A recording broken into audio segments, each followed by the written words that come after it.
చంద్రబాబు నాయుడు గారు Polavaram R&R package అని చెప్పేసి ఎవరైతే ముంపు ప్రాంతాల్లో ఉంటున్నారో వాళ్ళందరూ కూడా అందరి అకౌంట్ లో డబ్బులు వేయడం జరిగింది. మరి మీ అకౌంట్ లో పడ్డాయి లేదా? పడ్డాయి. ఎంత పడ్డాయమ్మా? 6,36,000.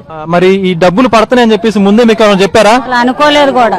ఎవరు కూడా చెప్పలేదా మీకు? అసలు అనుకోలేదు, కల్లో కూడా ఊహించలేదు. అసలు ఊహించని విధంగా పడ్డాయి. ఇప్పుడు అంటే ప్రభుత్వాలు సాధారణంగా అకౌంట్లలో 1000-2000 అట్లా వేయడమే అరుదు. అటువంటిది 6,30,000 రూపాయలు అందరి అకౌంట్ లో ఈ విధంగా వేయడం ఏ విధంగా అనిపిస్తుంది మీకు? చాలా ఆనందంగా ఉంది. మేము పేదవాళ్ళం, బాగా కటికి పేదవాళ్ళం.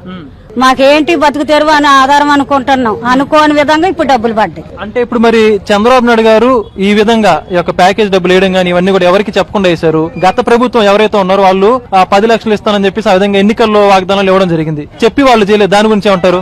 దాని గురించి చాలా బాధాకరంగా ఉంది. వేస్తానన్న విధంగా వేయలేదు. ఎప్పుడు గోదావరి వచ్చినా మేము తట్టబుట్ట చదువుకొని ఎక్కడ షెల్టర్ వస్తుందా, ఎక్కడ ఉండాలన్నట్టు బాధలు పడేవాళ్ళం. ఇప్పుడు మాకు చాలా ఆనందంగా ఉంది. అంటే మీ గురించి గతంలో ఎవరు పట్టించుకోలేదు ఈ విధంగా? పట్టించుకోలేదు. మరి అంటే ఇప్పుడు చంద్రబాబు నాయుడు గారి డబ్బులు వేయడం గురించి ఆయనకి మీరేం చెప్పాలనుకుంటున్నారు? చాలా ధన్యవాదాలు తెలియపరుస్తున్నాం.